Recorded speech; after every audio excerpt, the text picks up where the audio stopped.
تعالیٰ نے ہمیں دنیا میں جو بھیجا ہے کسی خاص مقصد کے لیے بھیجا ہے، اور ہم سب ایمان والے ہیں، اور ایمان والا جو ہوتا ہے وہ مقصد پہ ہوتا ہے۔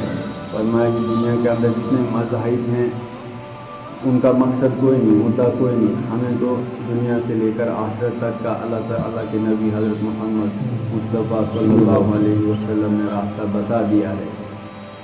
اب جو چلے گا اللہ تعالیٰ نے مختصر سا اختیار دے کر دنیا میں بھیجا ہے، جو اس پہ چلے گا تو اللہ تعالیٰ اس کو کامیاب کر دیں گے، اور جو اللہ تعالیٰ کے بتائے ہوئے یعنی وہ احکام ہیں، اللہ کے نبی صلی اللہ علیہ وسلم کے بتائے ہوئے طریقے ہیں، اگر اس پہ نہیں چلیں گے تو ناکام ہو جائیں گے۔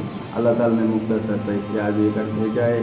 اللہ تعالیٰ قرآن میں بھی واضح طور پر بار بار ارشاد فرماتے ہیں کہ سورہ ملک کی آیت ہے الذی خلق الموت والحیات لیبلوکم ایکم احسن عملا۔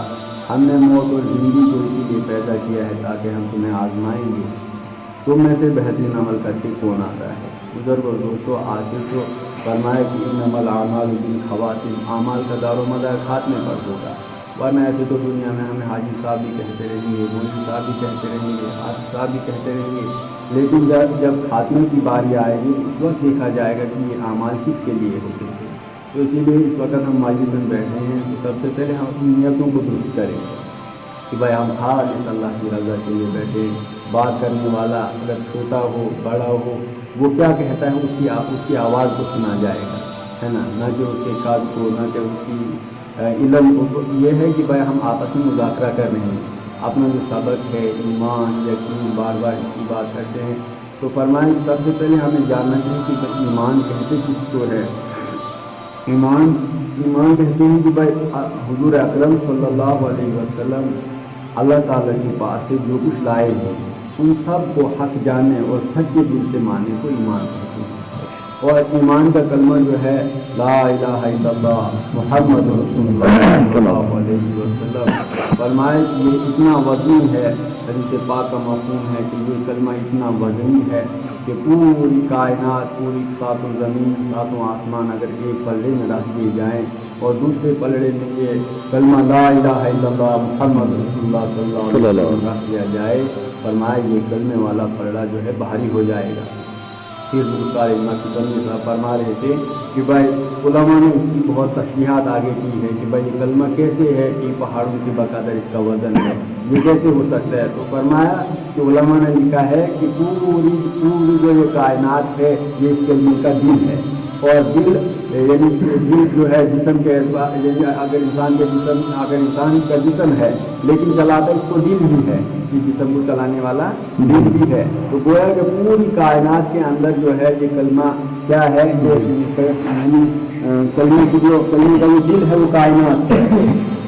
ہاں، تو فرمایا کہ بھائی یہ کلمہ اتنا وزنی ہے، کل قیامت کے دن اس کو جب ایک پلڑے میں رکھ دیا جائے گا اسی وقت انسان یہ اس وقت تصور کرے گا کہ میرے پاس کتنی دولت تھی، اور یہ دولت فرمایا کہ ہر اعتبار سے اللہ تعالیٰ نے اس کو عام کر رکھا ہے نا۔ عام کیسے کر رہا ہے کہ ہر ایک کو آج بتایا جا رہا ہے کہ بھائی جیسے اللہ کے نبی صلی اللہ علیہ وسلم نے یہی دعوت دی کہ لوگوں کلمہ پڑھ لو کامیاب ہو جاؤ گے۔ ایک اعتبار سے تو یہ عام کلمہ تھا کہ بھائی سب کو دعوت ہے اس کی، لیکن اللہ تعالیٰ نے جس کو چاہا، جس کو اللہ تعالیٰ نے ہدایت دینی چاہی، اسی کو ہدایت ملی۔ دیکھو ابو طالب، ہاں آپ اللہ تعالیٰ کے ساتھ رہے بالکل چھانا بچھانا، اور کتنی تکلیفیں، کتنی مشقتیں، کتنی مصیبتیں جھیلی ہیں، لیکن فرمایا کہ اللہ تعالیٰ نے ہدایت نہیں دینی تو حضور اکرم صلی اللہ علیہ وسلم کے ساتھ رہ کر بھی اللہ تعالیٰ نے ان کو کلمے کا جو خزانہ تھا وہ ان کو عطا نہیں ہو سکا۔ تو اس اعتبار سے ہم کتنے خوش قسمت لوگ ہیں کہ گئے گزرے دور کے اندر اللہ کے نبی صلی اللہ علیہ وسلم کے بتائے ہوئے طریقے کے مطابق اللہ تعالیٰ نے ہم کو چاہا کہ بھائی ان کو ایمان کی دولت سے نوازا جائے، تو اب ہم نے اس ایمان کی قدر کرنی ہے۔ فرمایا ایک ہوتا ہے نعمت کا تذکرہ اور ایک ہوتا ہے نعمت کا شکر۔ نعمت کا تذکرہ بھی کرتے رہیں گے اور نعمت کا شکر بھی کرتے رہیں گے۔ نعمت کا شکر کیسے ہوگا کہ بھائی جس طریقے سے اللہ کے نبی صلی اللہ علیہ وسلم نے بتایا ہے اسی طریقے سے ہم اپنی زندگی کو گزارے، ہے نا۔ ایمان کا کلمہ جب دل میں آتا ہے فرمایا 3 علامتیں ظاہر ہوتی ہیں۔ جب ایمان کا کلمے کا نور دل کے اندر داخل ہوگا تو 3 علامتیں ظاہر ہوں گی. تو ہم اپنی زندگی میں محاسبہ کریں گے کہ واقعی ہمارا یہ جو زبان کا کلمہ ہے کیا یہ دل کا کلمہ بن گیا ہے یا نہیں. یعنی اقرار باللسان جو ہماری زبان پہ تھا اس کو تصدیق بالقلب کرنے کی محنت ہے یہ کہ بھائی یہ تصدیق بالقلب ہو جائے. تو جب ہم اقرار باللسان کرتے ہیں فرمایا جتنا اس کلمے کا تذکرہ کرتے ہیں اتنا اس کا اثر دل پہ پڑتا ہے. ہم نے دنیا کی تذکرے کی تو دنیا ہمارے دل میں اتر گئی. فرمایا کہ امریکہ کے بارے میں بار بار یہ سنتے ہیں کہ وہ سپر پاور ہے لیکن دیکھا کسی نے نہیں کی ہے. نہ وہاں کوئی گیا نہ وہاں کسی نے حکومت کو جو کچھ نہیں بلکہ بولا اور سنا اور اس کا یقین دل میں اتر گیا. جس طرح کہ بھائی شیر کاٹتا ہے شیر پھاڑتا ہے بچپن سے ہی ہمیں ڈرایا گیا لیکن نہ ہمیں کبھی شیر دیکھا نہ ہمیں کبھی شیر سے مقابلہ ہوا. لیکن آخر خوف دل کے اندر کیوں ہے؟ سانپ سے ہم کیوں ڈرتے ہیں؟ اس کو سنا بھی گیا ہے بچپن سے ہمیں بتایا بھی گیا ہے. اسی طریقے سے اگر گھروں کے اعتبار سے گھروں میں ہر جگہ یہ تذکرے ہوتے رہیں گے کہ بھائی اللہ بڑا ہے اللہ کی ذات بڑی ہے. فرمایا پہلے ذات قبول ہوتی ہے پھر بات قبول ہوتی ہے نا. پہلے پاور کا پتہ چلتا ہے اس کے بعد اس پہ عمل کیا جاتا ہے. ذات قبول ابھی اللہ تعالیٰ کی ہمیں ذات کا پتہ نہیں ہے کہ اللہ تعالیٰ کون ہے. فرمایا اللہ تعالیٰ نے واضح کر کے قرآن میں توحید بیان کی ہے کہ بھائی اللہ تعالیٰ کیا کرنے والے ہیں, اللہ تعالیٰ کیسے پالتے ہیں, اللہ تعالیٰ پوری کائنات کا نظام کیسے چلاتے ہیں. سورج کا اپنے وقت پہ نکلنا, چاند کا اپنے وقت پہ نکلنا, ستاروں کا اپنے وقت پہ چمکنا, پوری کائنات کا نظام چلنا, یہ تو ایسے ہی تھوڑی ہوگا. ہاں جیسے علامہ اقبال نے کہا تھا ہے کہ خود بخود ہاں کہ بھائی یہ چیزیں خود بخود تھوڑی چلیں گی بلکہ اس کے پیچھے ایک بہت بڑی طاقت ہے نا. اس کے پیچھے بہت بڑی طاقت ہے کہ جو چلا رہا ہے اس وقت. ہاں ہم کہیں نہیں تھے تو دہر میں اللہ تعالیٰ کیا انسان سے خطاب کر رہے ہیں کہ انسان تیرا نام و نشان بھی نہیں تھا تجھے میں نے پیدا کیا ہے. ہاں فرمایا کہ تجھے ماں کے پیٹ میں نے 9 مہینے رکھا ہے اس کے بعد تجھے میں نے کیسے وہاں پر تجھے نہ آکسیجن کی نہ تو کھا سکتا تھا, تجھے میں نے پالا ہے. پھر جب تو باہر آتا ہے ہاں تو پھر کیسے تو باہر آتا ہے اس وقت کون نظام چلاتا ہے؟ اس وقت اللہ ہی چلاتے ہیں. ہمیں کبھی تصور بھی نہیں کیا تھا کہ ہم دنیا میں آئیں گے لیکن اللہ تعالیٰ نے بھیجا اور اللہ تعالیٰ نے فرمایا کہ اللہ تعالیٰ نے ہی ہم کو بھیجا ہے, ہمیں اپنی مرضی سے نہیں آئے اور اللہ تعالیٰ نے ہمیں واپس لے جائے گا, ہم اپنی مرضی سے تھوڑی جائیں گے ہے نا. جس وقت مقرر وقت ہوگا تو اماتیں ہو رہی ہیں پتہ نہیں چل رہا ہے. انسان صبح ہوتا ہے شام کو جنازہ ہوتا ہے, شام کو سوتا ہے صبح جنازہ اٹھتا ہے.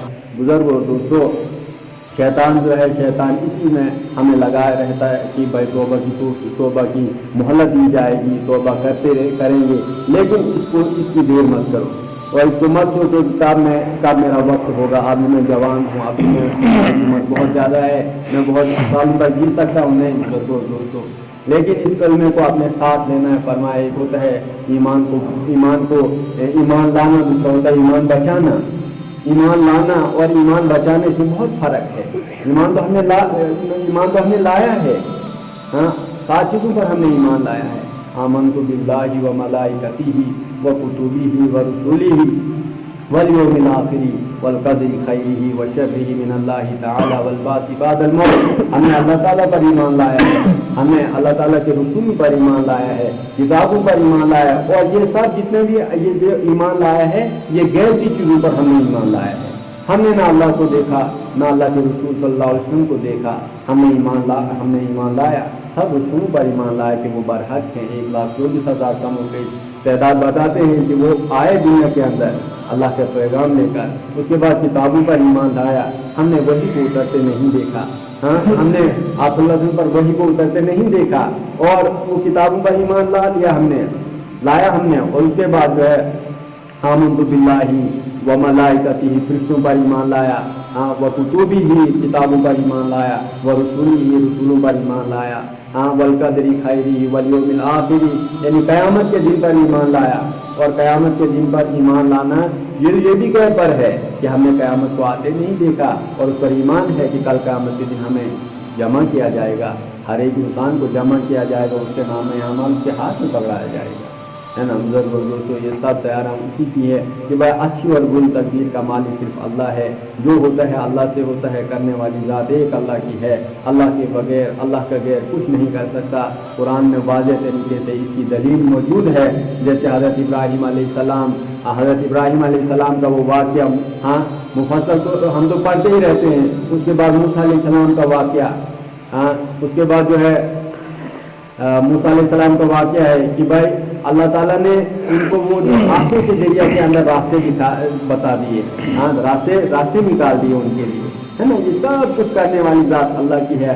اللہ تعالیٰ کا قانون ہے کہ بھائی تم تمام دنیا کی چیزیں چاہے اللہ تعالیٰ نے خود بنائی ہوں یا انسانوں کی بنائی ہوئی چیزیں ہوں، تجربہ کرنا چاہیے اور کیا کرنا چاہیے کہ بھائی اس کو بار بار اس کو سوچنا چاہیے کہ جو انسانوں نے بھی بنائی ہوئی چیز ہے، انسانوں کی بنائی ہوئی چیز ہے، قدرت کی بنائی ہوئی چیز ہو، سب کا سب استعمال صرف ایک اللہ کے ہاتھ میں ہے۔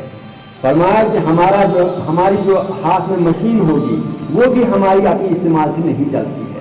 فرمایا گزر مثال فرما رہے تھے کہ ہم گیس لاتے ہیں اپنے فائدے کے لیے، ہم مکان بناتے ہیں اپنے فائدے کے لیے، ہم جو ہے کوئی کسی جانور کو پالتے ہیں اپنے فائدے کے لیے، لیکن جب تک اللہ تعالیٰ چاہتے ہیں اس چیز سے فائدہ دیتے ہیں، جب نہیں چاہتے ہیں وہی چیز نقصان کا سبب بن سکتی ہے۔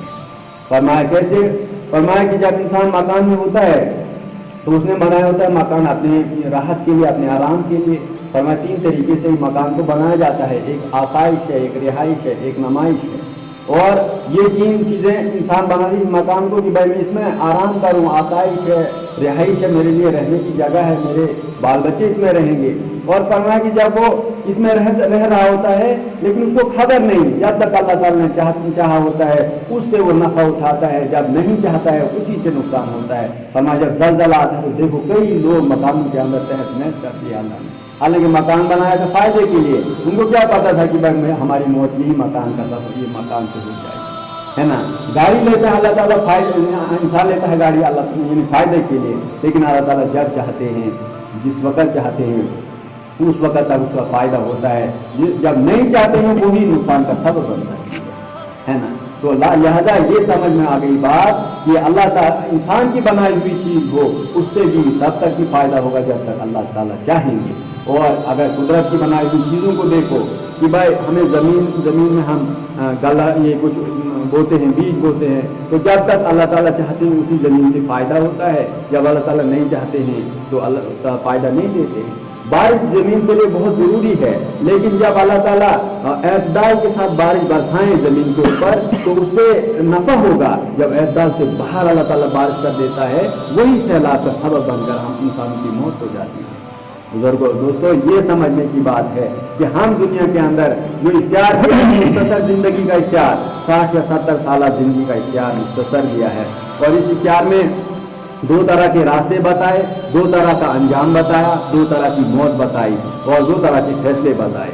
2 طرح کا راستہ کیا ہے؟ اہدنا الصراط المستقیم اور شیطان والا راستہ، ایک وہ سیدھا راستہ، ایک شیطان والا راستہ۔ مرضی ہے شیطان والا راستہ اختیار کر، مرضی ہے صراط المستقیم سے چل، ہے نا۔ 2 طرح کا انجام کیا ہے؟ دیکھ اس راستے پہ چلے گا تو یہ ہو جائے گا، اس راستے پہ چلے گا تو یہ ہو جائے گا۔ 2 طرح کی موت کیا ہے؟ ایک ہے تیری ایمان والی موت اور ایک ہے تیری بے ایمان والی موت ہو جائے گا۔ اگر یہ کرے گا تو ایسا چلے گا، اگر یہ کرے گا تو ایسا چلے گا۔ قرآن میں واضح طریقے سے موجود ہے نا۔ اور اس کے بعد 2 طرح کا انجام کیا ہوگا کل قیامت کے دن؟ دیکھ اگر تو ایمان والا بن کے آیا تو تجھے میں جنت دوں گا، اور تو اگر ہٹ کے آئے اس راستے سے تجھے جہنم میں ڈال دیا جائے گا، ہے نا۔ تو 2 طرح کے فیصلے کل قیامت کے دن اللہ تعالیٰ فیصلہ کریں گے جنت اور جہنم کا، ہے نا۔ بزرگوں دوستوں یہ جو میں بات کر رہا ہوں یہ میرے لیے بھی ہے اور آپ کے لیے بھی ہے نا۔ بات کرنے والا سب سے زیادہ محتاج ہوتا ہے، ہم سب محتاج ہیں اللہ کے، اللہ تعالیٰ کسی کے محتاج نہیں ہے نا۔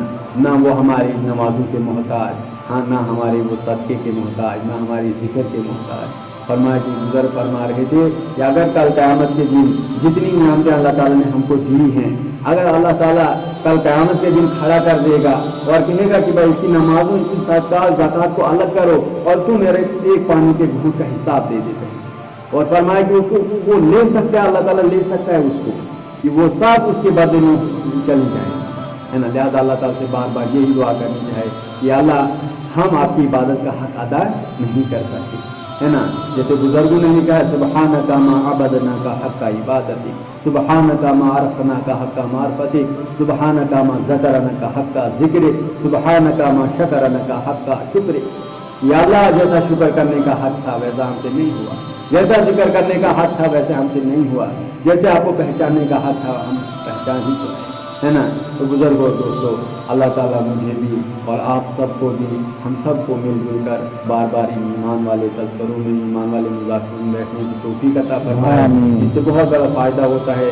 ایک دو کہنے والے کا ایمان بھی تازہ ہوتا ہے، سننے والے کا ایمان بھی تازہ ہوتا ہے نا. بار بار اگر اس مسجد میں ہم بیٹھتے رہیں گے اللہ ہماری زندگی میں ایمان باقی ہے نا، اور ایمان باقی رہتا ہے محنت سے، اور محنت کرنی ہے موت سے پہلے پہلے، تب جا کر پوری بستیوں میں، پورے علاقے والوں میں ہر ایک کو جب یہ جو محنت کی جو جس طریقے کار کی ہماری نیت ہوگی، ہماری محنت ہوگی، اسی طریقے کار کا اثرات بھی ہوتا ہے نا. وہ ایسے اثرات بھی پڑتے ہیں. لہٰذا ہم اپنے گھروں میں تعلیم کو جاری کریں ہے نا، اپنے گھروں میں اپنے بیوی بچوں کو، اپنے ماں باپ زندہ ہیں گھر میں، ان کو بھی بتاتے رہیں گے ہے نا. ہم ہر ایک جمعہ پہ بات بھی سنتے ہیں، بیان بھی سنتے ہیں. جمعہ کی نماز ہمارے لیے ہے، عید کی نماز ہمارے لیے ہے، پچھلے 4 مہینے ہم نے لگائے ہے نا. گھر والوں کا حال بھی کم سے کم دیکھو. جیسے ہمارے ریاض صاحب فرما رہے تھے کہ بھائی اگر جیسے حکومت نے اعلان کر دیا کہ بھائی سوچھ بھارت ابھیان یہ جاری ہو، تو فرمایا کہ ہم نے جھاڑو اٹھائے، ہم نے پورے ملک کو صاف تھوڑی کرنا ہے، ہم نے اپنے آنگن کو صاف کرنا ہے، تاکہ پورا ملک ایسے ہی صاف ہو گیا کہ ہر ایک نے جھاڑو اٹھایا اور اپنے آنگن کو صاف کیا. اگر ہر ایک شخص یہ کہے کہ بھائی میرا گھر سیدھا ہو جائے، میرا گھر ایمان اور دین پہ چلنے والا بن جائے، تو فرمایا کہ ہر ایک کا گھر دیندار بن سکتا ہے. اور اس کی ضرورت ہے. آج ایمان سوز ماحول ہے. ہم اپنے نوجوانوں کا حال دیکھتے ہیں، کن کن حالات میں اس وقت گرے پڑے ہیں ہے نا. اور باہر جا کر اگر باہر جا کے یہ جو دیہات ہے ہمارا علاقہ، اللہ تعالیٰ نے ہم کو بہت بچایا ہے. لہٰذا محنت کرتے رہیں گے اللہ ایمان اور دین جو ہے زندگی میں باقی رہے گا. آگے نسلیں جو آئیں گی ان پر دین باقی رہے گا. اللہ تعالیٰ مجھے بھی، آپ کو بھی، ہم سب کو کہنے سے توفیق عطا فرمائے. سبحان اللہ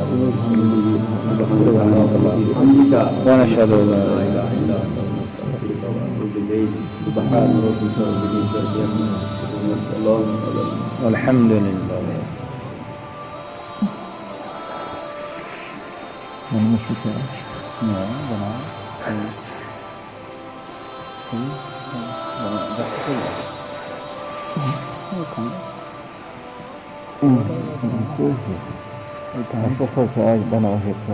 ساری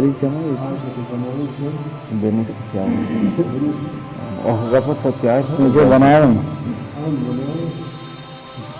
نا تو مجھے